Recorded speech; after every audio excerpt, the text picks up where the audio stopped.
This is like aku rasa yang paling famous lah equipment yang memang orang ramai tahu, iaitu mocha pot. Kita akan buat mocha pot coffee menggunakan kita punya bean sendiri, iaitu khas untuk mocha pot. So kalau ni memang ada dekat kita punya Shopee, dekat kita punya online store.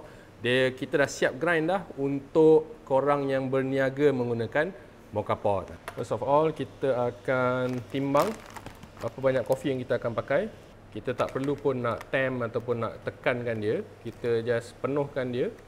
Kalau grind size dia pula, kita kasar sikit je daripada espresso.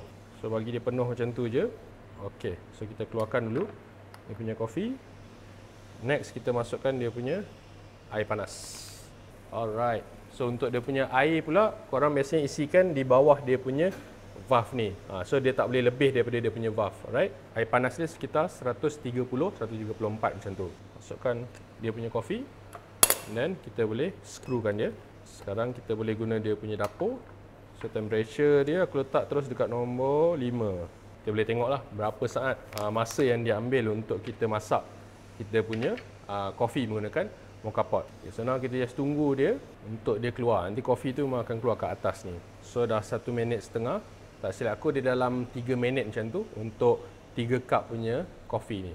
3 cup punya saiz. Kalau korang boleh nampak, dia punya kopi dah mula keluar dekat atas. Jadi selalunya bila kopi tu dah mula keluar, maknanya air tu memang dah masak lah dekat bawah ni.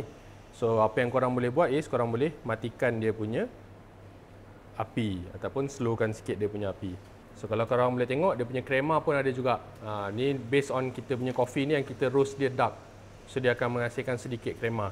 Kalau korang boleh bau dia punya aroma dalam video, bau dia memang sedap. So this one, dia tulis je buat untuk 3 cup. Tapi kalau untuk 3 cup tu, maybe cup yang besar tak sesuai lah. Mungkin for 3 small cup atau 3 cup of espresso, bolehlah pakai ni, mocha pot ni. Inilah dia kopi yang menggunakan mocha pot. So it's very easy.